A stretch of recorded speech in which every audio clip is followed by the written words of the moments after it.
নমস্কাৰ বাতৰিলৈ স্বাগতম জনাইছো ষ্টুডিঅত মই গীতাশ্ৰী আৰু প্ৰথমে এই মুহূৰ্তত দিম এটা ব্ৰেকিং নিউজ লকডাউনৰ মাজতে গোলাঘাটৰ জুটিয়া স্বাস্থ্য সেৱা সঞ্চালকৰ কাৰ্যালয়ত সৃষ্টি হৈছে উত্তপ্ত পৰিস্থিতি কুশল কোঁৱৰ অসামৰিক চিকিৎসালয়ৰ সাফাই কৰ্মীৰ নিযুক্তি প্ৰক্ৰিয়াক লৈ সৃষ্টি হৈছে উত্তেজনাৰ পুনৰ জনাইছো গোলাঘাটত কোভিড-19 চিকিৎসালয়ৰ সাফাই কৰ্মীৰ আঠটাকৈ পদৰ বাবে সাক্ষাৎকাৰ অনুষ্ঠিত হৈছিল স্বাস্থ্য সঞ্চালকৰ কাৰ্যালয়ত আৰু পিছে সাক্ষাৎকাৰ প্ৰক্ৰিয়া সুচাৰুৰূপে পৰিচালনা কৰাত ব্যৰ্থ হয় গোলাঘাট স্বাস্থ্য বিভাগ আঠটা পদৰ বাবে সাক্ষাৎকাৰ দিবলৈ আহিছিল বহু নিবনুৱাই ইমানেই নহয় প্ৰাৰ্থীসকলৰ মাজত নাছিল কোনো ধৰণৰ সামাজিক দূৰত্ব পাছত আৰক্ষীৰ উপস্থিতিত পৰিস্থিতি নিয়ন্ত্ৰণ কৰা হয় যদিও 15 মেলৈ পিছুৱাই দিয়া হৈছে সাক্ষাৎকাৰৰ দিন লকডাউনৰ মাজতে গোলাঘাটৰ জুটিয়া স্বাস্থ্য সেৱা সঞ্চালকৰ কাৰ্যালয়ত এয়া উত্তপ্ত পৰিস্থিতি কুশল কোঁৱৰ অসামৰিক চিকিৎসালয়ৰ দৃশ্য সাফাই কৰ্মীৰ নিযুক্তি প্ৰক্ৰিয়াক লৈ এনেধৰণে উত্তেজনাপূৰ্ণ হৈ পৰে পৰিৱেশ গোলাঘাটত কোভিড-19 চিকিৎসালয়ৰ সাফাই কৰ্মীৰ আঠটাকৈ পদৰ বাবে সাক্ষাৎকাৰ অনুষ্ঠিত হৈছিল স্বাস্থ্য সঞ্চালকৰ কাৰ্যালয়ত আৰু পিছে সাক্ষাৎকাৰ প্ৰক্ৰিয়া সুচাৰুৰূপে পৰিচালনা কৰাত ব্যৰ্থ হয় গোলাঘাট স্বাস্থ্য বিভাগ আঠটা পদৰ বাবে সাক্ষাৎকাৰ দিবলৈ আহিছিল বহু নিবনুৱাই ইমানেই নহয় প্ৰাৰ্থীসকলৰ মাজত আছিল কোনো ধৰণৰ সামাজিক দূৰত্ব পিছত আৰক্ষীৰ উপস্থিতিত পৰিস্থিতি নিয়ন্ত্ৰণলৈ অনা হয় যদিও 15 মেলৈ পিছুৱাই দিয়া হৈছে সাক্ষাৎকাৰৰ দিন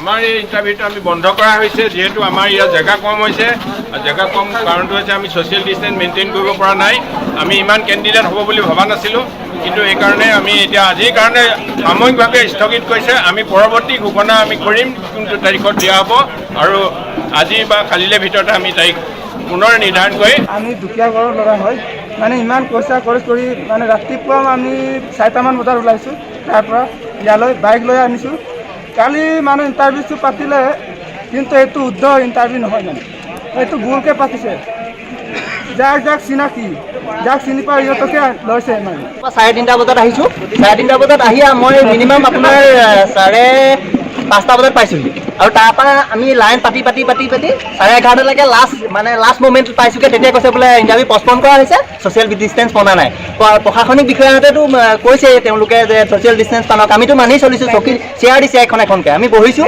আৰু ছ'চিয়েল ডিষ্টেঞ্চ মেইনটেইন কৰিছোঁ আৰু ৰ'দত ইমান পৰি মানুহবিলাক আছে আৰু তেওঁলোকে বুজিব লাগে আমি ইমান দূৰৰ পৰা মানুহবিলাক আহিছে যোৰহাট বুলিয়ে নহয় নহয় তিনিচুকীয়াৰ পৰা ল'ৰা ছোৱালী আহিছে আমাৰ যোৰহাটৰ পৰা 100-150জন লোক আহিছে আৰু ইমান টকা পইচা খৰচ কৰি ইণ্টাৰভিউটো পচন্দ কৰিবলৈ কেলৈ কৰিলে বাকী কিছুমান ইণ্টাৰভিউ ল'লে বাকীটা পইচা লোৱাকেইটাৰ কাৰণে হৈ গ'ল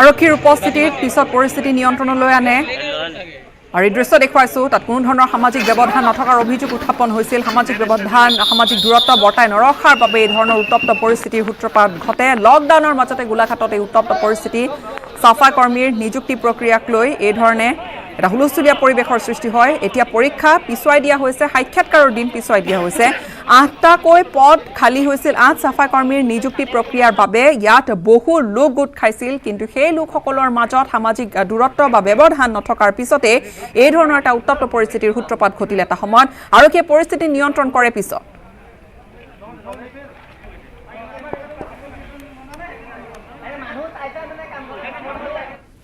মাৰ্ঘেৰিটাত এজন লোকক নৃশংসভাৱে হত্যা কৰা হৈছে লোকজনক হত্যা কৰি পত্নীক ধৰ্ষণৰ দৰে এটা জঘন্য ঘটনা লেখাপানীৰ টিপাঙত সংঘটিত হৈছে এই জঘন্য কাণ্ড ঘটনাৰ সৈতে জড়িত অপৰাধী ৰাজ কাকিক ইতিমধ্যে গ্ৰেপ্তাৰ কৰিছে আৰক্ষীয়ে হত্যা আৰু ধৰ্ষণৰ অভিযোগত লেখাপানী আৰক্ষীয়ে গ্ৰেপ্তাৰ কৰিছে লম্পটটোক টিপাঙৰ ঘটনা এটা হিহৰণকাৰী ঘটনা মাৰ্ঘেৰিটাত এই ঘটনা সংঘটিত হৈছে টিপাঙত এজন লোকক প্ৰথমে নৃশংসভাৱে হত্যা আৰু নৃশংস হত্যাকাণ্ডৰ পিছতে সেই লোকজনৰ পত্নীক ধৰ্ষণ কৰিলে এটা লম্পটে লোকজনৰ পত্নীক ধৰ্ষণৰ ঘটনাৰ পিছতে গ্ৰেপ্তাৰ কৰিছে আৰক্ষীয়ে অভিযুক্তক লেখাপানীৰ টিপাঙৰ এই কাণ্ডই সৰ্বত্ৰ চাঞ্চল্যৰ সৃষ্টি কৰিছে, ব্যাপক প্ৰতিক্ৰিয়াৰ সৃষ্টি কৰিছে। ঘটনাৰে জড়িত অপৰাধী ৰাজ কাকিক গ্ৰেপ্তাৰ কৰিছে। এই ঘটনাৰ সৈতে জড়িত থকাৰ অভিযোগত ৰাজ কাকিক ইতিমধ্যে গ্ৰেপ্তাৰ কৰি সোধা-পোছা আৰম্ভ কৰিছে আৰক্ষীয়ে। হত্যা আৰু ধৰ্ষণৰ অভিযোগত লেখাপানী আৰক্ষীয়ে গ্ৰেপ্তাৰ কৰিছে লম্পটটোক। ফোনযোগে আমি সংযুক্ত হৈছো আমাৰ ডিগবৰ সংবাদদাতা ৰীনা কাকতি গগৈৰ সৈতে। ৰীনা, শেহতীয়া খবৰ জানিবলৈ বিচাৰিম। অতি এটা নৃশংস হত্যাকাণ্ড, নৃশংস ঘটনা। প্ৰথমে হত্যাকাণ্ড আৰু তাৰপিছত হত্যা কৰা লোকজনৰ পত্নীক ধৰ্ষণ। হয় গীতাশ্ৰী, ক'ব লাগিব সমগ্ৰ দেশতে যিহেতু লকডাউন চলি আছে, এই লকডাউনৰ মাজতে মাৰ্ঘেৰিটা মহকুমাৰ লেখাপানীত আজি নৃশংস হত্যাকাণ্ডৰ ঘটনা সংঘটিত হয়, যিয়ে সমগ্ৰ অঞ্চল যি চাঞ্চল্য বিৰাজ কৰি আছে। দেখা যায় যে মাৰ্ঘেৰিটা মহকুমাৰ লেখাপানী আৰক্ষী থানাৰ অন্তৰ্গত দিপঙত সংঘটিত হৈছে এই জঘন্য হত্যাকাণ্ডৰ ঘটনা। গিৰিয়েক যিহেতু গকুল কছাৰীক হত্যা কৰি পত্নীক ধৰ্ষণ কৰিলে ৰাজ কাকি নামৰ এজন লম্পটে। জানিব পৰা মতে লম্পটজনে নিজকে নেপালৰ বুলি চিনাকি দিছে আৰু তেওঁক বৰ্তমান লেখাপানী আৰক্ষীয়ে গ্ৰেপ্তাৰ কৰি তদন্ত অব্যাহত ৰাখিছে।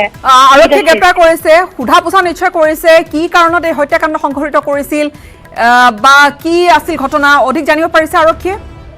যিহেতু ঘটনাটো আশ্চৰ্যজনক, কিয়নো স্বামীক যিহেতু হত্যা কৰি পত্নীক ধৰ্ষণ কৰিছে যিজন লম্পট, তেওঁ নেপালৰ বুলি চিনাকি দিছে। আৰু যিটো ঘটনাটো কিছু সময়ৰ পূৰ্বে সংঘটিত হৈছিল, গতিকে আৰক্ষীয়ে যি লোক, সেই লোকজনক বৰ্তমানে তেওঁক আটক কৰিছে আৰু আটক কৰি সোধ-পোছ অব্যাহত ৰাখিছে, কিন্তু কোনো কাৰণ বৰ্তমান সাংবাদিকক জানিবলৈ দিয়া নাই আৰক্ষীয়ে। গীতাশ্ৰী, আপুনি জনাইছে নেপালৰ বুলি পৰিচয় দিছে ৰাজ কাকিয়ে। ৰাজ কাকি বৰ্তমান ঠিকনা ক'ত আছিল, ক'ত থাকিছিল বা এই পৰিয়ালটোৰ সৈতে আগৰে পৰা চা-চিনাকি আছিল নেকি?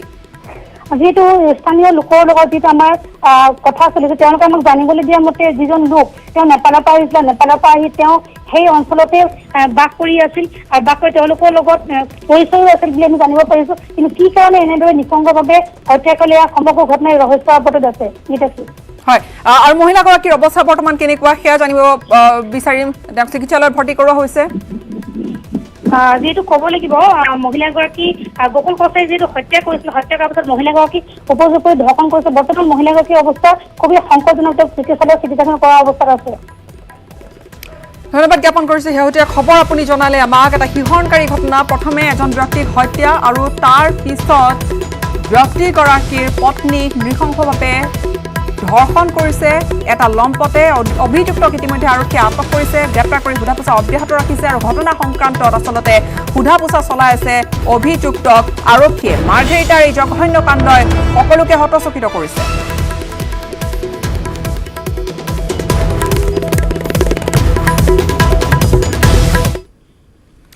লকডাউনৰ মাজতে নিচাজাতীয় দ্ৰব্য সৰবৰাহ কৰা এখন বাহন আজি মঙলদৈ 15 নম্বৰ ৰাষ্ট্ৰীয় ঘাইপথৰ পুনিয়া দুৰ্ঘটনাত পতিত হয়। গুৱাহাটী অভিমুখে গৈ থকা AS03E2286 নম্বৰৰ চেণ্ট্ৰ বাহনখনে AS25CC2799 নম্বৰৰ ট্ৰাকখনত খুন্দিয়ায়। দুৰ্ঘটনাৰ পিছতে চালকসহ দুজন লোকে দুৰ্ঘটনাস্থলীৰ পৰা আঘাত হোৱাৰ চিলাৰে পলায়ন কৰে। মঙলদৈ আৰক্ষী ঘটনাস্থলীত উপস্থিত হয়। স্থানীয় ৰাইজৰ সহযোগিতাত বাহনখনৰ পৰা 11টাকৈ বৃহৎ পলিথিনত ভৰাই অনা প্ৰায় 1 কুইণ্টল গাঞ্জা জব্দ কৰিবলৈ সক্ষম হৈছে। আৰক্ষীয়ে এই সন্দৰ্ভত মঙলদৈ থানাৰ ভাৰপ্ৰাপ্ত বিষয়া নিৰঞ্জন বৰুৱাই এটা গোচৰ ৰুজু কৰি তদন্ত অব্যাহত ৰাখিছে।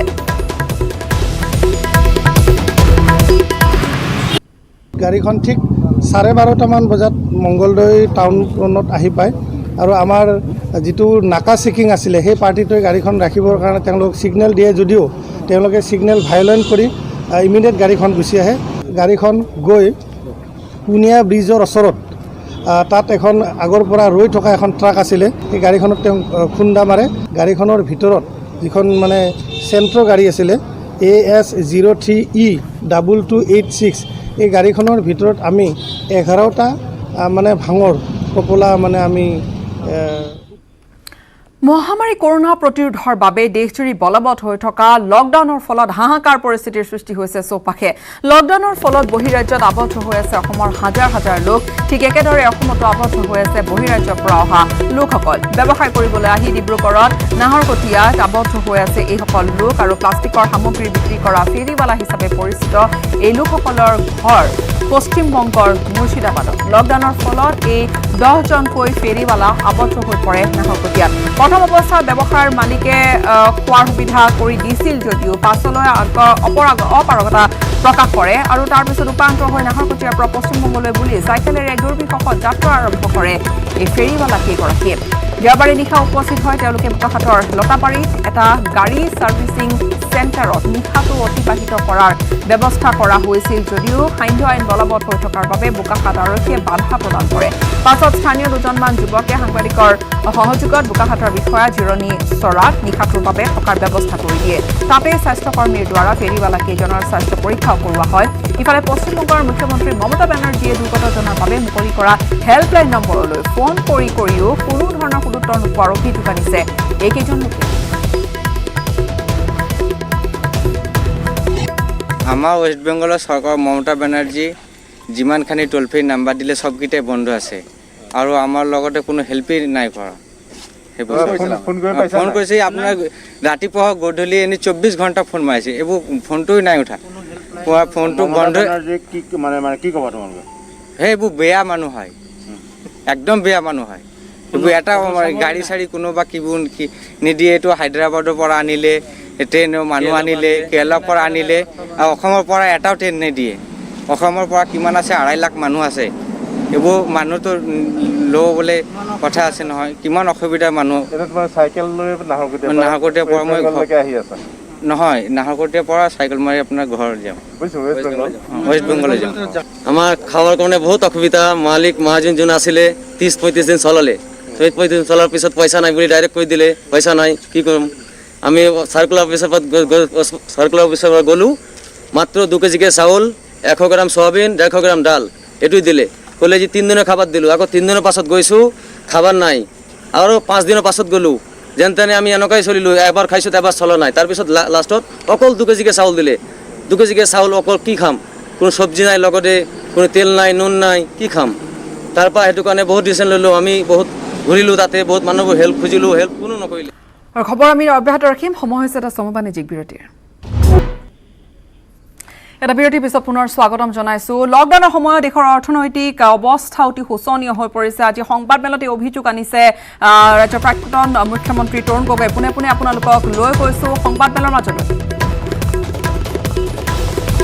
আৰু এতিয়া সেই মজদুৰসকলক বা শ্ৰমিকসকলক আজি এই সুবিধা লৈ এই শ্ৰমিক আইনখনো যাতে এপ্লিকেবল নহয় লেবাৰ ল আজি কেইদিনমানৰ আগত প্ৰথমে হৈছে ইউ পি চৰকাৰে কৰিলে মধ্যপ্ৰদেশ কৰিলে এতিয়া অসম চৰকাৰ ওলাই গৈছে যাতে এই আইনখন যাতে এই কিছুদিন আজি এপ্লিকেবল নহয় কাৰ ফেভাৰত কৰিবলৈ বিচাৰে তেওঁলোকৰ 8 ঘণ্টাৰ ঠাইত 12 ঘণ্টালৈ কাম কৰিব আৰু সেই সময়ত তেওঁলোকে আগে যেতিয়া ডবল ইচ্ছা কৰিব লাগিব আৰু তেওঁলোকে আজি ডবল পায় কয় এক্সট্ৰা যেতিয়া কাম কৰে সেইবোৰ নাপাব এই ধৰণৰ যিটো এণ্টি লেবাৰ বুলি কয় এই মালিকসকলক সুবিধা দিবলৈ আৰু তেওঁলোকেতো মালিকসকলক সুবিধা দিয়া চৰকাৰ জানে আগেও 68 crore rupees 1000 crore rupees কেনেকৈ বিজয় মাল্যাকে হওক নীৰৱ মোদীয়ে হওক কি মেহবুব হেৰি যে কি আছিল তেওঁক কেনেকৈ দিলে হেৰিকে ধৰি কি কয় ৰামদেৱকে আদি কৰি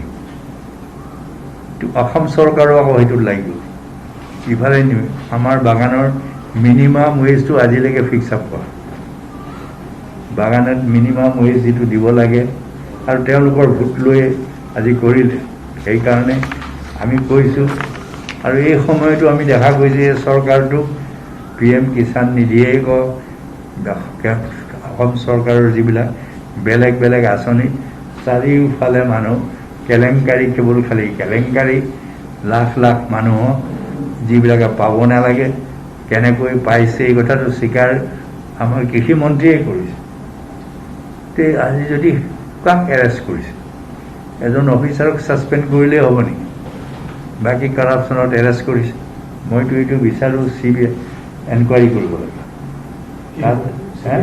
CBI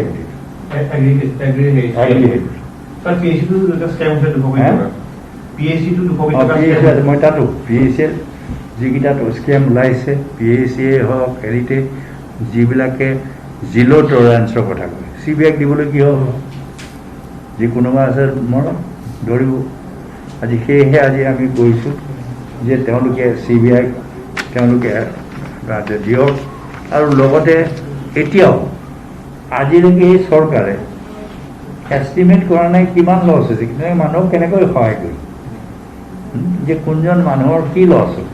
যেনেকৈ আমাৰ ফ্লাডতে হওক বা আজি কি কয় ধুমুহা হ'লে এষ্টিমেট কৰে যে এওঁৰ ঘৰত এই ঘৰ ভাঙিলে আমুক নষ্ট হ'ল, আমুক জন্তু মৰিলে, ইমানখিনি লছ হ'ল, তেতিয়াহে প্ৰপৰ্চনেলি বোলে ইমান পাৰ্চেণ্টেজ আমি দিব।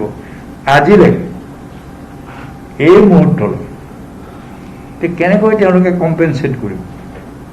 এতিয়ালৈকে এই চৰকাৰ কমিটি পাতিছে, এই কমিটিটো লং টাৰ্ম, আমাক ইমিডিয়েট, আৰু সেই কমিটিও সেই ৰিপৰ্ট এই ৱেষ্ট পেপাৰে হৈ থাকিব। আজিয়েই মই গ'লোঁ সেইখন সেইটো পেপাৰতে থাকিব, তাৰো কোনো ৰূপায়ণ নহ'ব, খালি মানুহক দেখুৱাবলৈ যে এইখিনি কৰিছে। আমি বিচাৰোঁ যে এইবিলাকৰ কাৰণে এখন হোৱাইট পেপাৰ আমাক জনাব লাগে। এতিয়া আজি যে এইখিনি কাম কৰিলোঁ, আমাৰ লগতো আলোচনা হ'ল, ইকনমিক্সৰ লগত হ'ল, ইম্পৰ্টেণ্ট জাৰ্ণালিষ্টেই হওক, ইম্পৰ্টেণ্ট অসমৰ মানুহৰ বহুতৰ লগত আলোচনা কৰিছে, ভাল কৰিছে আৰু কৰক। সেয়ে আজি আমি কৈছোঁ যে হ'ব আৰুতো বেছি আৰু নাই ওলাই গ'ল হৈ যাওক, বেছি গ'লেও নাই। হ'ব, থেংক ইউ।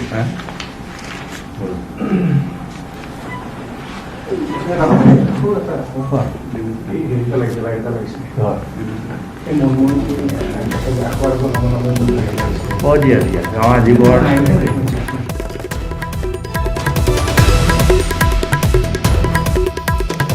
আৰু সেয়া আছিল পোনপটীয়া সম্প্ৰচাৰ। তৰুণ গগৈৰ সংবাদমেলৰ প্ৰাক্তন মুখ্যমন্ত্ৰী তৰুণ গগৈৰ সংবাদমেলত কেতবোৰ অভিযোগ আনিছে।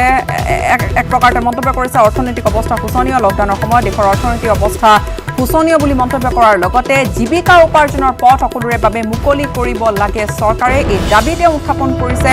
বছৰি 2 কোটি নিবনুৱাক চাকৰি দিম বুলি কৈছিল মোদী চৰকাৰে। কৰোনা ভাইৰাছে দেশৰ দৰিদ্ৰতাৰ ছবিখন সম্পূৰ্ণৰূপে উদঙাই দিছে, এইবুলি তেওঁ অভিযোগ আনিছে। আৰু পৰিকল্পিতভাৱে লকডাউন নিদিয়াৰ বাবে দেশৰ অৱস্থা বেয়া হৈছে বুলি কৈছে প্ৰাক্তন মুখ্যমন্ত্ৰীগৰাকীয়ে।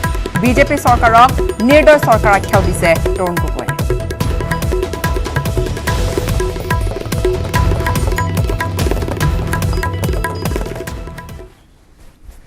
উজনি অসমত ভয়ানক ৰূপত বৃদ্ধি পাইছে আফ্ৰিকান সোয়াইন ফিভাৰ। ডিব্ৰুগড়ৰ মৰাণৰ বিভিন্ন অঞ্চলত ইতিমধ্যে শ শ গাহৰিৰ মৃত্যু হোৱাত অসহায় হৈ পৰিছে গাহৰি পালকবোৰ। আৰু মৰাণত একেটা পৰিয়ালৰে 25টাকৈ গাহৰিৰ সোয়াইন ফিভাৰত মৃত্যু ঘটাৰ পিছতে হাহাকাৰ লাগিছে পৰিয়ালটিৰ মাজত। পশুপালন বিভাগে বিভিন্ন অঞ্চলত প্ৰতিষেধক প্ৰদানৰ ব্যৱস্থা কৰিছে যদিও সোয়াইন ফিভাৰ নিয়ন্ত্ৰণত কিন্তু ব্যৰ্থ হৈছে। ইতিমধ্যে বিভিন্ন ঠাইৰ পৰা পৰীক্ষাৰ বাবে মৃত গাহৰিৰ যকৃত, বৃক্ক আদি নমুনা সংগ্ৰহ কৰি থকা গৈছে যদিও পশু চিকিৎসকসকলে গাহৰিৰ মৃত্যুৰ লক্ষণৰ পৰা আফ্ৰিকান সোয়াইন ফিভাৰৰ সন্দেহ ব্যক্ত কৰিছে। এই ৰোগ সংক্ৰমণ ৰোধৰ বাবে গাহৰি পালকসকলে সজাগতা গ্ৰহণ কৰাৰ বাহিৰে ৰোগ নিয়ন্ত্ৰণৰ আন উপায় নাই বুলি জানিবলৈ দিছে পশু চিকিৎসকে।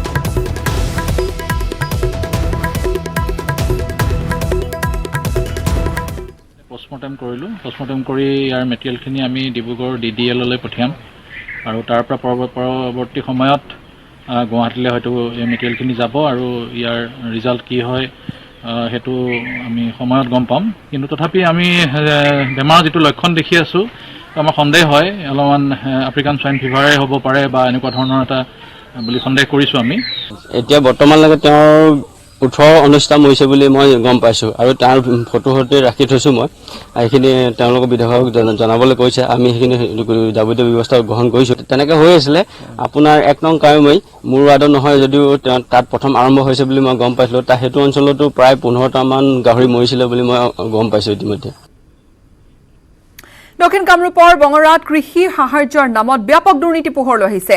PM কিষাণ সন্মান নিধি আঁচনিৰ নামত সংঘটিত হৈছে এই ব্যাপক কেলেংকাৰী।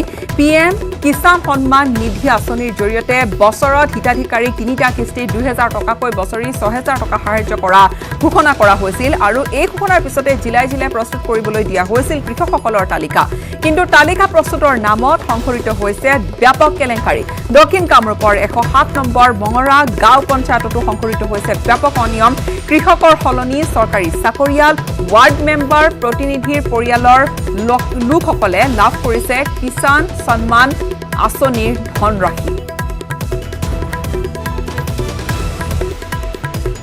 6 নম্বৰ ৱাৰ্ডত তপন কুমাৰ নাথ নাম দেউতাকৰ খৰ্গেশ্বৰ নাথ তাৰ ভায়েক ডাঙৰ ভায়েক আছে প্ৰধান শিক্ষক ফেঞ্চাৰ স্কুলৰ প্ৰধান শিক্ষক ধৰ্মেশ্বৰ নাথ তো এখন ঘৰত দুজন ব্যক্তি এজন কেন্দ্ৰীয় চৰকাৰৰ চৰকাৰী চাকৰিয়াল BSFৰ আৰু এজন অসম চৰকাৰৰ সেই শিক্ষা বিভাগৰ তো তেওঁলোকৰ নাম ইয়াত সন্নিৱিষ্ট আছে আৰু 7 নম্বৰ ৱাৰ্ডৰ ভৱেশ নাথ তেওঁ BSFত চাকৰি কৰে তাৰ ভায়েক হিতেশ নাথ তেওঁ বায়ু সেনাৰ চিভিলিয়ানত চাকৰি কৰে লগতে 108ৰ কৰ্মচাৰী আছে 7 নম্বৰ ৱাৰ্ডৰ 6 নম্বৰ ৱাৰ্ডৰ তো আমি যদি এনেকৈ বেলেগ ৱাৰ্ডবিলাকতো চাওঁ এনে ধৰণৰ সন্নিৱিষ্ট নাম আছে তথাপি আমাৰ তাত দুই এখন লিষ্টত ফাদাৰ্ছ নাম আহি পোৱা নাই তথাপি 70% আমি ফাদাৰ্ছ নাম পাইছোঁ আছে তো আমি এনেকৈ ছাৰ্ভে কৰিছোঁ আৰু অলৰেডি অহা কাইলৈ আমি RTI মাৰিম অল পলাশবাৰী সমষ্টিত যিমানখিনি হিতাধিকাৰী লিষ্ট ওলাইছে আমি গোটেইখিনি অল বায়'ডাটা বেংক আপডেট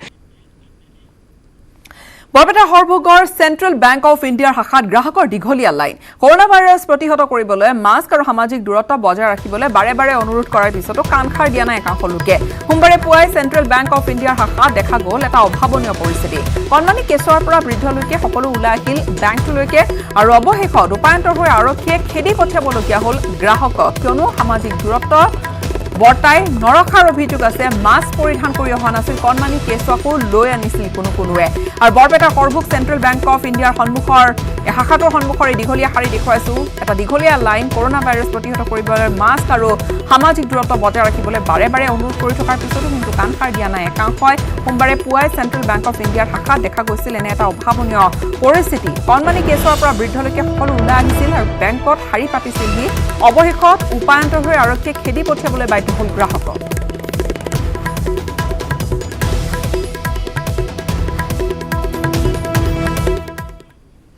আন এক গুৰুত্বপূৰ্ণ খবৰ এক ব্ৰেকিং নিউজ JMCHত 50খন বিছনাযুক্ত ICU মুকলি কৰা হৈছে স্বাস্থ্যমন্ত্ৰী ডক্টৰ হিমন্ত বিশ্ব শৰ্মাই উদ্বোধন কৰিছে 50খন বিছনাযুক্ত ICUটো উজনি অসমৰ স্ক্ৰিনিং চেণ্টাৰ পৰিদৰ্শন কৰিলে স্বাস্থ্যমন্ত্ৰীগৰাকীয়ে কাকডোঙা দলঙৰ সমীপত স্ক্ৰিনিং চেণ্টাৰ পৰিদৰ্শন কৰিছে আৰু 25 মেৰ ভিতৰত অসমলৈ উভতিব বহিৰাজ্যৰ আবদ্ধ 10,000কৈ লোক এটা সংখ্যা দিছে স্বাস্থ্যমন্ত্ৰীগৰাকীয়ে যে অসমলৈ উভতিব বহিৰাজ্যত আবদ্ধ 10,000 লোক উভতিব 25 মেৰ ভিতৰত ৰেলত অহা যাত্ৰীসকলৰ বাবে ডিব্ৰুগড়ত স্থাপন কৰা হৈছে জোনেল স্ক্ৰিনিং চেণ্টাৰ গুৱাহাটীত গঠন কৰা হ'ব এখন নতুন কমিটি আৰু কোৱাৰেণ্টাইনত থকা লোকসকলক বুজাবৰ বাবে গঠন কৰা হ'ব এই কমিটি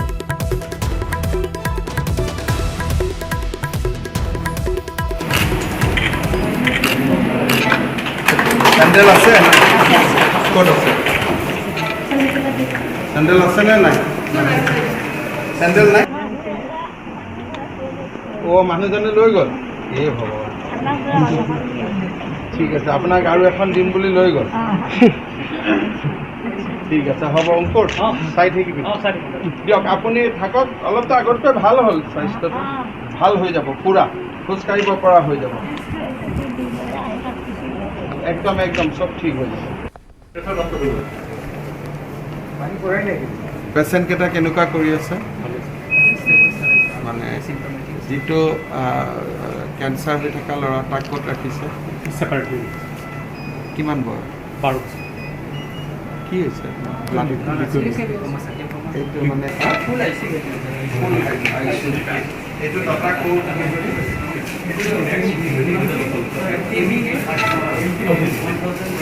অকণমান গেপ নহ'লে ফটোকেইটা বেয়া কৰি যাব এইটো কি মডেল হয়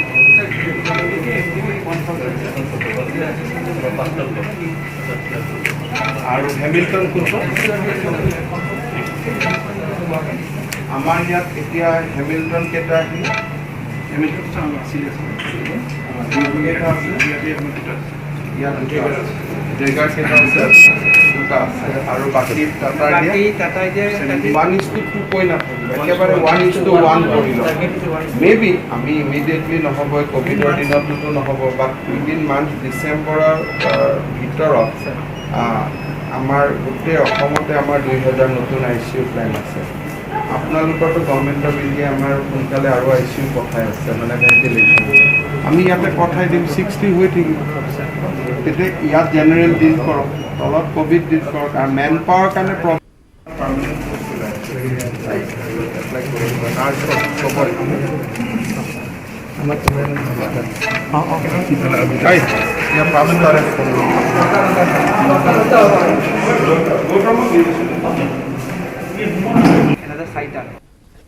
আজি আমাৰ যোৰহাটৰ ৰাইজৰ বাবে এটা খুব ভাল দিন যোৱাবাৰ মই আহোঁতে আমাৰ ইয়াতে কিডনি পেচেণ্টসকলৰ ডায়েলিচিছ ইউনিট আৰম্ভ কৰিছিলোঁ বহুত পেচেণ্টে ইতিমধ্যে ডায়েলিচিছৰ সুবিধা লৈছে আজি আমি যোৰহাট চিকিৎসা মহাবিদ্যালয় এটা 50খন বিচনাযুক্ত নতুন ICU এটা আৰম্ভ কৰিছোঁ ইয়াৰ আগতে আমাৰ কোভিড পেচেণ্টৰ কাৰণে আমি 14টা ICU ৰাখিছিলোঁ আৰু যোৰহাটৰ জনসাধাৰণৰ আন বেমাৰৰ কাৰণে ঠিক আক্ষৰিক অৰ্থত ICUৰ ব্যৱস্থা এক প্ৰকাৰ নোহোৱা হৈছে আজি আমি এই কোভিড সংক্ৰমণৰ মাজতে ভেণ্টিলেশ্যনৰ পৰা বাইপেপ চিপেপ বিভিন্ন মেচিন কিনি আজি আমি সম্পূৰ্ণ সুসজ্জিত অৱস্থাত যোৰহাট চিকিৎসা মহাবিদ্যালয়ৰ বাবে 50টা ICU এটা শুভ উদ্বোধন কৰিলোঁ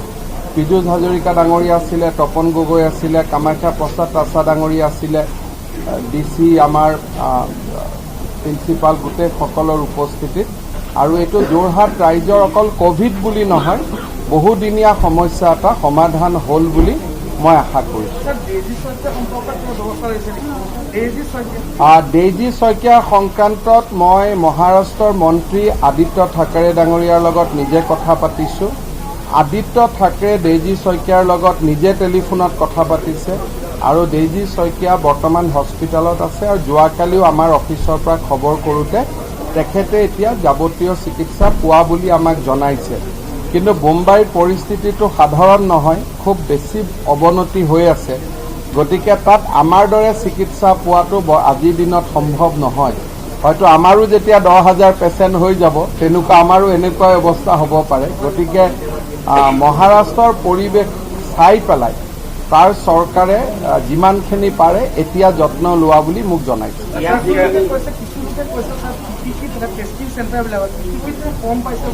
তেনেকুৱা কথা একো নহয় মই আমাৰ DC সকললৈকে আমি নিৰ্দেশ দিছোঁ অসমত আমাৰ 3 লাখ PPE কিট আছে গতিকে PPE কিটৰ সমস্যা একো নাই কিন্তু এটা PPE কিটৰ অপব্যৱহাৰো হ'লে পিছত জৰুৰী সময়ত আমি নাপাম সেইটো কাৰণে আমি এইটোৱে কৈছোঁ যে এইবিলাক যিহেতু সহজলভ্য বস্তু নহয় যাক প্ৰয়োজনীয় তাক 3টা কৈ দিয়ক কিন্তু যাক অপ্ৰয়োজনীয় তাক দিয়াটো কোনো প্ৰয়োজন নাই গতিকে যিমানখিনি শিথিল আৰু সহজভাৱে আমাৰ চিকিৎসকসকলক PPE কিট দিব লাগে সিমানখিনি আমি দি থোৱা আছে আৰু কোন প্ৰিন্সিপালেনো নিজৰ ষ্টুডেণ্টক PPE কিট নিদিব গতিকে মই ভাবোঁ যে এইবিলাক যেতিয়া কিবা এটা লাগে কাৰণে কৰা হয় কিন্তু সকলোৱে ইয়াত অসুবিধা হ'ব নালাগে কাৰণ মইতো এতিয়া গোটেই মেডিকেলখন ঘূৰি আহিলোঁ এজনেওতো মোক কোৱা নাই যে ছাৰ আমাক PPE কিট দিয়া নাই বুলি এতিয়া আমাৰ কাৰণে বহুত ডাঙৰ প্ৰত্যাহ্বান এটা হ'ব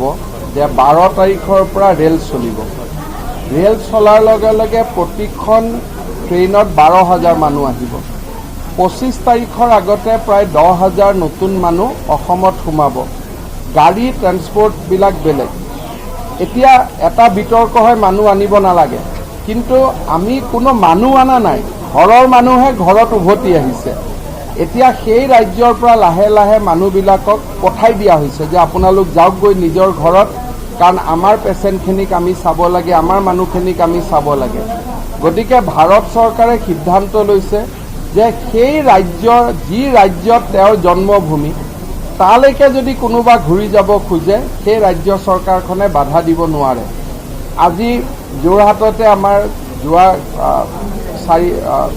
এম্বুলেন্সত আমাৰ 4জন পৰিয়াল এটা আহিলে কোনোবা কৈছে চালানী মাছ আহিলে এইটোতো চালানী মাছ নহয় তেওঁলোক ইয়াৰে বাসিন্দা গতিকে ঘৰত ঘূৰি নাযায় ক'ত যাব আৰু ৰিক্স থাকিব কিন্তু ৰিক্সৰ মাজত এজন যিজনৰ শিশুটিৰ যিহেতু ব্লাড কেঞ্চাৰ আছে গতিকে তেওঁৰ স্বাস্থ্যৰ প্ৰতি আমি নজৰ ৰাখিছোঁ যদিও তেওঁ নিগেটিভ হৈ আছে কিন্তু নেক্সট টেষ্টতো যে তেওঁ নিগেটিভ হৈ থাকিব তাৰ কোনো 100% গেৰেণ্টি নাই গতিকে আমি পজিটিভ হোৱা দুজনকতো পজিটিভ হিচাপে ৰাখিছোঁৱেই নিগেটিভ থকা দুজনকো এক প্ৰকাৰ পজিটিভ বুলি আমি চিকিৎসা কৰি আছোঁ যাতে কোনো সংক্ৰমণ হ'ব নোৱাৰে যি দুগৰাকী ভদ্ৰ মহিলা পজিটিভ হ'ল তেওঁলোকৰ স্বাস্থ্য ভালে আছে আমাৰ চিন্তাটো শিশুটিক লৈ আছে চালকজন ঘূৰি গ'ল আমি যেতিয়া ইয়াত খবৰ পালোঁ প্ৰথমতে আমি পশ্চিমবংগ চৰকাৰৰ লগত কথা পাতিলোঁ ড্ৰাইভাৰজনক ৰাতিৰ ফোনত আমি ক'লোঁ যে আপোনাৰ ক'ভিড হৈছে ড্ৰাইভাৰজনে আমাক ক'লে যে আমি শিলিগুৰি হস্পিটেলত মই সোমাই যাম পিছত নোসোমাই ড্ৰাইভাৰজন পলাই গ'ল যে ভয় খালে পলাই গ'ল তেতিয়া বিহাৰত আৰা জিলাত মোৰ যিমান দূৰ মনত পৰে আছে মেছেজটো অলপ জিলাখনৰ নামটো ভুলো হ'ব পাৰে অসম পুলিচৰ ৰিকুৱেষ্টত বিহাৰ পুলিচে তেওঁলোকক ইণ্টাৰচেপ্ট কৰে আৰু হস্পিটেলাইজেশ্যন অৰ্গেনাইজেশ্যন মানে মোক ডাক্তৰ আৰু নাৰ্ছৰে সহায় লাগে কিন্তু এটা সহায় আমাক লাগিব যে যিহেতু মানুহখিনিক এতিয়া আমি যি সমষ্টিৰ মানুহ তালৈকে আমি কোৱাৰেণ্টাইনৰ কাৰণে পঠাই দিম গতিকে ৰাইজে কিছু বিশেষকৈ বিধায়কসকলে লেট্ৰিন বাথৰুম আদি বনোৱাত আমাক সহায় কৰিব লাগিব প্লাছ গাঁৱৰ বঙাইগাঁও জিলাৰ কোৱাৰেণ্টাইনত গাঁৱৰ মানুহে সহায় কৰি আছে খোৱা বোৱাৰ জৰিয়তে ৰাইজে তেনেকৈ সহায় কৰিব পাৰে কিন্তু এটা বস্তুত আমাৰ ৰাইজক সহায় লাগে হোম কোৱাৰেণ্টাইনলৈকে পঠাই দিয়া বহুত মানুহে ঘূৰি ফুৰে এটা আমি ৰাইজৰ কমিটি কৰি দিম যাতে ৰাইজে সেইটো সজাগ থাকে যে এওঁলোক যাতে ঘূৰি নুফুৰে দ্বিতীয়তে কথা তেওঁলোক নিজে ঘূৰি নুফুৰে কিন্তু দেউতাক মাক ঘূৰি ফুৰে কথাটোতো একেই হ'ল গতিকে আমাৰ ৰাইজৰ প্ৰতি অনুৰোধ হ'ব যে 14 দিন কোনোবা এটা ফেমিলিত যদি এজন মানুহ কোৱাৰেণ্টাইনত যায় মানুহজনৰ যদি বহুতকেইটা কোঠালি আছে ৰুম এটাত বন্ধ কৰি থৈছে বেলেগ কথা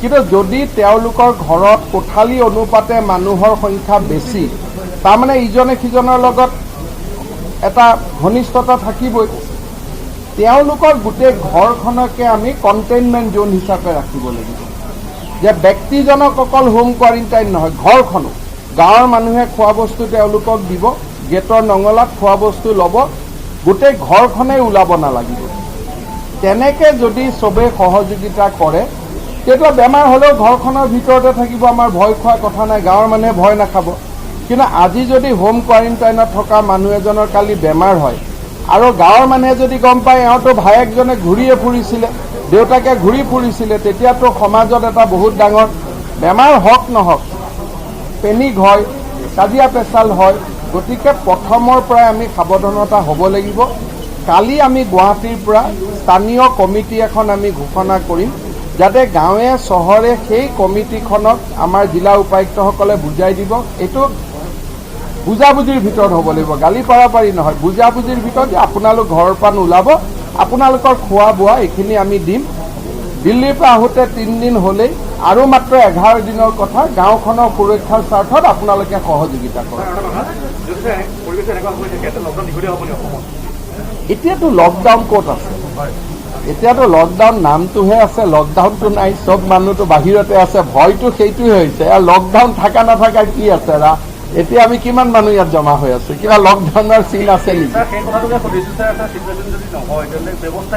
মানে ৰাইজে 2 ফুট দূৰত থাকিব লাগিব মাস্ক পিন্ধিব লাগিব এইটোৱে ৰাইজেহে ৰাইজক সহায় কৰিব লাগিব এতিয়া নতুনকৈ আমি এটা নিৰ্দেশ দিছোঁ যে মাস্ক বা গামোচা মুখত নল'লে 500 টকা জৰিমনা কৰা সেই দিশতো এতিয়া আমি আগবাঢ়িম ভাল হৈছে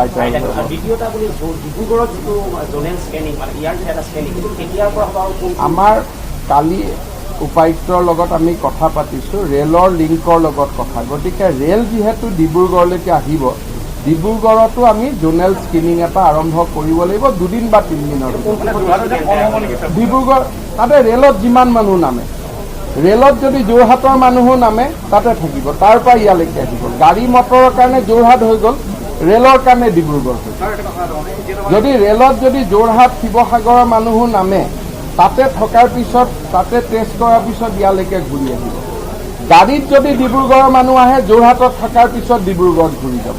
ৰেলৰ ডাটা 12 তাৰিখৰ পৰা আহিব, 10 তাৰিখে বা 11 তাৰিখে গধূলি তেওঁলোকে আমাক চিট দিব, কোন গাঁৱৰ কি কথা গোটেই ডিটেইলছবোৰ দিব। কিমান মানুহ অহাৰ সম্ভাৱনা? এখন ৰেলত 1000ৰ পৰা 1200 মানুহ। আৰু এইখিনি সময় হৈছে এটা চমু বাণিজ্যিক বিৰতিৰ। হাতীগাঁৱত 13 লক্ষাধিক টকাৰ নিচাজাতীয় সামগ্ৰী জব্দ কৰা হৈছে। ফেন্সি ডায়েলৰ সৈতে এজন লোকক আটক কৰিছে আৰক্ষী আৰু ধৃত লোকজন হৈছে বৰলীয়া পাৰৰ ছাদ্দাম হুছেইন। জাগিৰোডৰ পৰা অনা হৈছিল এই নিষিদ্ধ সামগ্ৰীখিনি। দুদিন পূৰ্বে আতিকুৰ ৰহমান নামৰ এজন লোকে লৈ যায় 40,000 টকা। আতিকুৰ ৰহমানে দাবী কৰিছিল 1 লাখ টকা। ধন দাবী কৰা আতিকুৰ ৰহমানৰ A01R1906 নম্বৰৰ এখন দুচকীয়া বাহন জব্দ কৰা হৈছে। হাতীগাঁৱত 13 লক্ষাধিক টকাৰ নিচাজাতীয় সামগ্ৰী জব্দ কৰা হৈছে। ফেন্সিডাইলসহ এজন লোকক আটক কৰিছে আৰক্ষীয়ে। বৰালিয়াপাৰৰ ছাদ্দাম হুছেইন ব্যক্তিজন জাগিৰোডৰ পৰা অনা হৈছিল এই ফেন্সিডাইলখিনি। আৰু দুদিন পূৰ্বে আতিকুৰ ৰহমান নামৰ এজন লোকে লৈ যায় 40,000 টকা। আতিকুৰ ৰহমানে দাবী কৰিছিল 1 লাখ টকা। ধন দাবী কৰা আতিকুৰ ৰহমানৰ A01R1906 নম্বৰৰ এখন দুচকীয়া বাহন জব্দ কৰা হৈছে।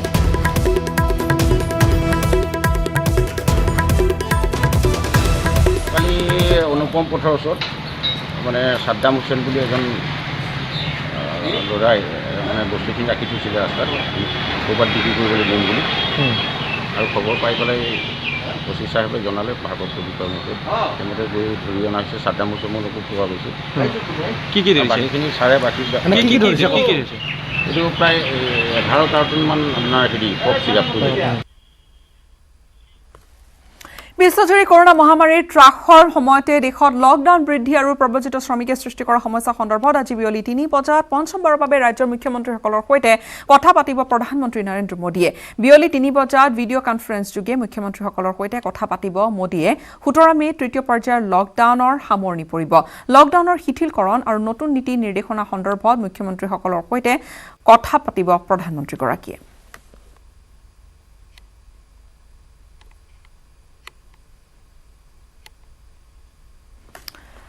মুখ্যমন্ত্ৰীসকলৰ সৈতে পুনৰবাৰ আজি বৈঠকত মিলিত হ'ব প্ৰধানমন্ত্ৰীগৰাকী আৰু ভিডিঅ' কনফাৰেন্স যোগে তেওঁ পুনৰবাৰ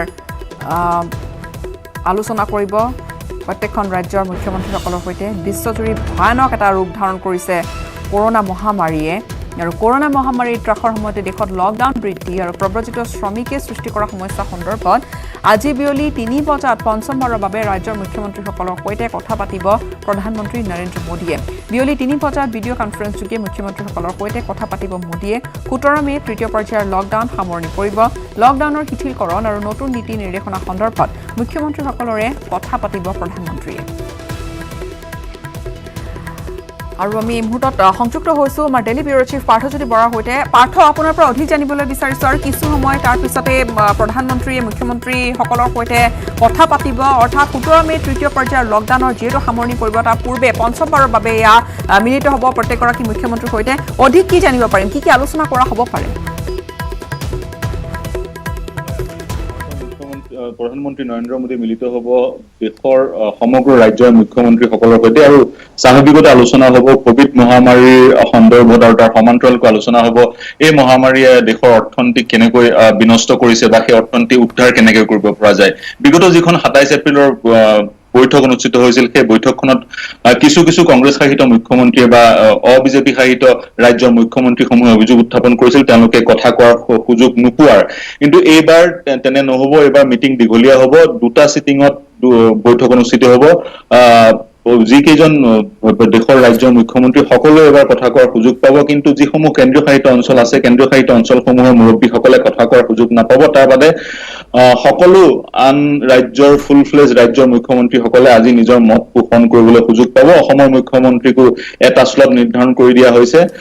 প্ৰথমেই মুখ্যমন্ত্ৰীসকলৰ তৰফৰ পৰা ভাষণ আৰম্ভ কৰিব অন্ধ্ৰ প্ৰদেশৰ মুখ্যমন্ত্ৰীয়ে, তাৰপিছত অৰুণাচল প্ৰদেশ, তাৰপিছত ৱেষ্ট বেংগল, তেনেকৈ প্ৰায় 14-15 নম্বৰত অসমৰ মুখ্যমন্ত্ৰী চান্স আহিব, তেওঁ নিজৰ বক্তব্য ৰাখিব পাৰিব। আৰু সমান্তৰালকৈ আজিৰ যিখন বৈঠক, সেই বৈঠকখনত গৃহমন্ত্ৰী উপস্থিত থাকিব, অমিত শ্বাহ উপস্থিত থাকিব আৰু কেন্দ্ৰীয় স্বাস্থ্যমন্ত্ৰী ডক্টৰ হৰ্ষবৰ্ধনো উপস্থিত থাকিব। বিশেষকৈ যি তৃতীয় লকডাউন 3.0 আছিলে, সেই লকডাউন 3.0 অহা 17 মে'ত শেষ হ'ব। তাৰ পিছত কি ব্যৱস্থা গ্ৰহণ কৰা হয়, এই লকডাউন এক্সটেণ্ড কৰা হয় নে নহয়, এই সন্দৰ্ভত বিষয়ত আলোচনা কৰা হ'ব। ইতিমধ্যে আপুনি গম পাইছে অহা কালিৰ পৰা ভাৰতবৰ্ষত ৰেল চলাচল, যাত্ৰীবাহী ৰেল চলাচল আৰম্ভ হৈছে।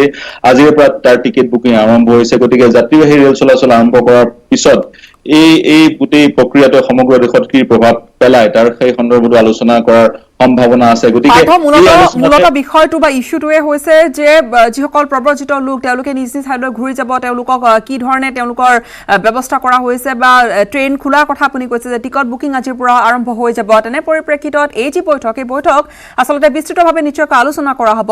কিমান দীঘলীয়া হ'ব পাৰে এই বৈঠক? গীতাশ্ৰী, মই ইতিমধ্যে জনাইছো বৈঠক যথেষ্ট দীঘলীয়া হ'ব, কাৰণ এইবাৰ বৈঠকখনত সকলো মুখ্যমন্ত্ৰীয়ে নিজৰ বক্তব্য ৰখাৰ সুবিধা পাব। যোৱাবাৰ নিশ্চয় আপোনাৰ মনত আছে, মিজোৰামৰ মুখ্যমন্ত্ৰীগৰাকীয়ে বৈঠক এটেণ্ড কৰাৰ পিছত বাহিৰলৈ তেওঁ কৈছিলে তেওঁ ভাৰতৰ প্ৰধানমন্ত্ৰীগৰাকীয়ে এটা শব্দ তেওঁ বুজি নাপালে, কাৰণ তেওঁ হিন্দী এটা শব্দ তেওঁ বুজি নাপায়, তেওঁ হিন্দী নাজানে।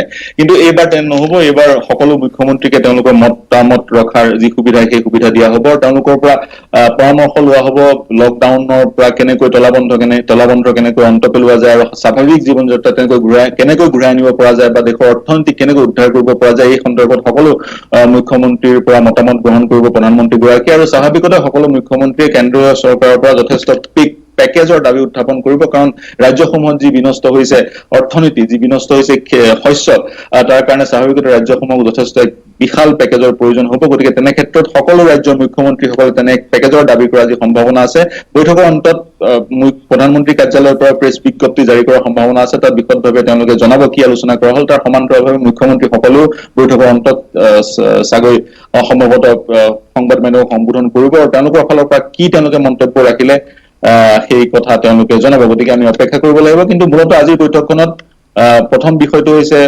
মহামাৰী, কোভিড মহামাৰী, কাৰণ অতি সম্প্ৰতি দেখা পোৱা গৈছে যথেষ্ট সংখ্যক আক্ৰান্তৰ সংখ্যা বাঢ়িছে আৰু কিছুদিনৰ পিছত আক্ৰান্তৰ সংখ্যাই চীন চেৰ পেলাব। চীনত প্ৰায় 80-82 লোক আক্ৰান্ত হৈছিল, 4-5 দিনৰ ভিতৰত ভাৰতবৰ্ষত তাতকৈ অধিক লোক আক্ৰান্ত হ'ব।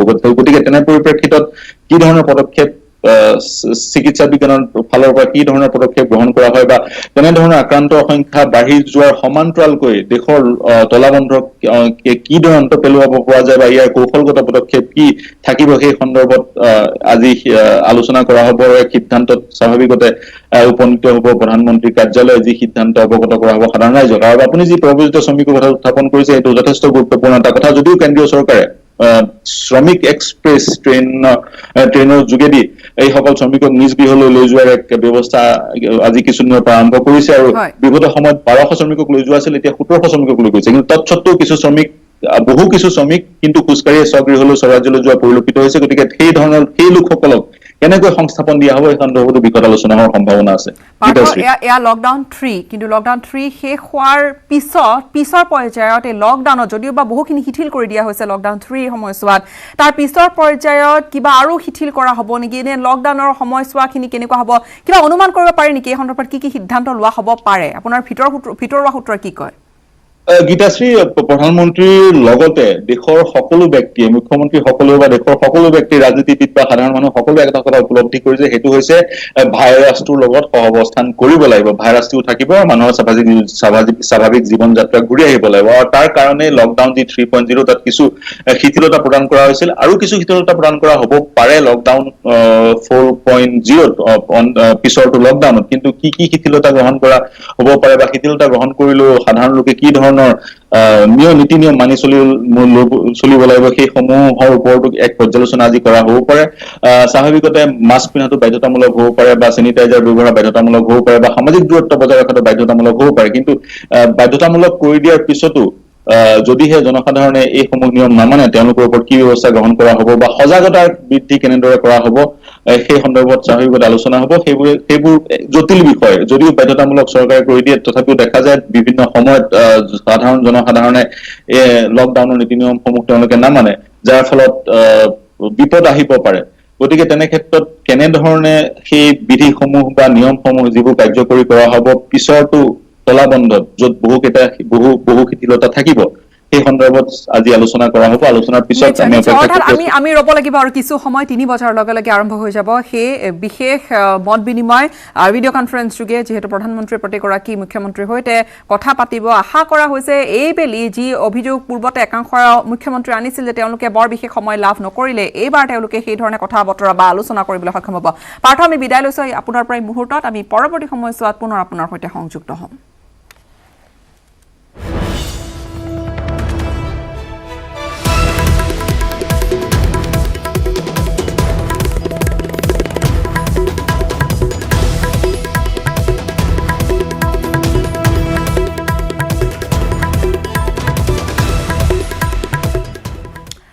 উদ্যোগিক সংস্থাৰ সৈতে মুখ্যমন্ত্ৰীৰ বৈঠক। অসম প্ৰশাসনিক পদাধিকাৰী মহাবিদ্যালয়ত এই বৈঠক অনুষ্ঠিত হৈছে। উদ্যোগ মন্ত্ৰী চন্দ্ৰমোহন পাটোৱাৰীও উপস্থিত আছে এইখন বৈঠকত। আৰু কিছু সময়ৰ পিছতে সম্ভৱতঃ আমি লাভ কৰিম মুখ্যমন্ত্ৰীৰ ভাষ্য।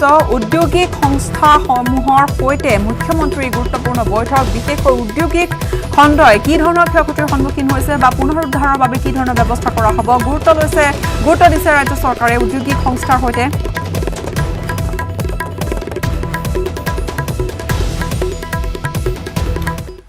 পৰৱৰ্তী খবৰ আমি এই খবৰ আপোনালোকক জনাই যাম। পৰৱৰ্তী বাতৰিলৈ আগবাঢ়িছোঁ। গুৱাহাটীৰ MMCHত কোৱাৰেণ্টাইনত থকা এজন লোকৰ মৃত্যু ঘটিছে। মৃত লোকজন দৰঙৰ দলগাঁৱৰ তনুৰাম শইকীয়া।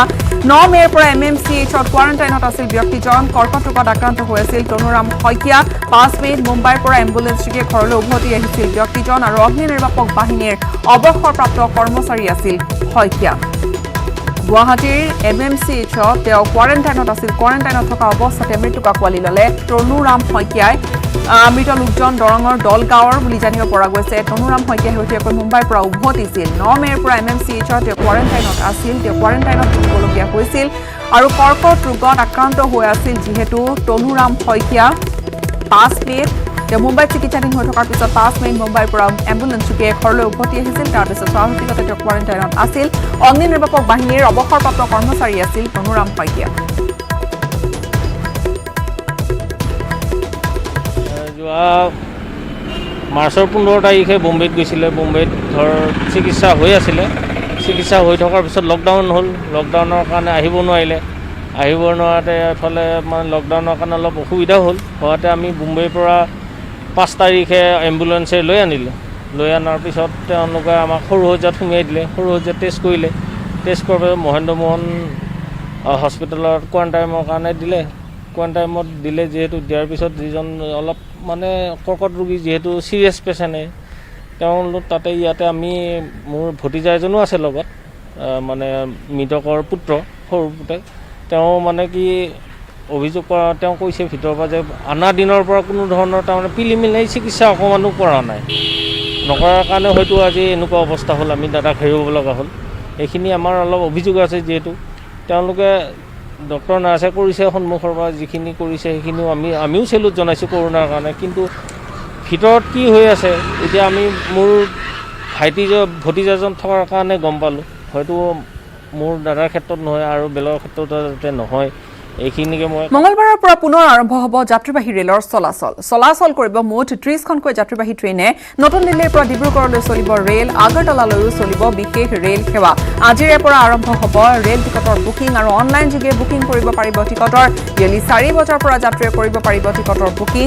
আমি ৱেবছাইট জনাইছোঁ। ৱেবছাইটৰ লিংক www.irctc.co.in। এই ৱেবছাইটত কৰিব পাৰিব টিকটৰ বুকিং। অনলাইন যোগে টিকটৰ বুকিঙৰ ব্যৱস্থা মুকলি কৰি দিয়া হৈছে। যাত্ৰীয়ে ক্ৰয় কৰিব নোৱাৰিব অফলাইন টিকট। অৱশ্যে যাত্ৰীৰ বাবে অফলাইন টিকটৰ ব্যৱস্থা নাই, পুনৰ জনাইছোঁ। আৰু বন্ধ থাকিব ৰেল ষ্টেচনৰ টিকট কাউণ্টাৰ। ৰেল যোগে যাত্ৰাৰ সময়ত মাস্ক পৰিধান কৰাটো বাধ্যতামূলক কৰা হৈছে।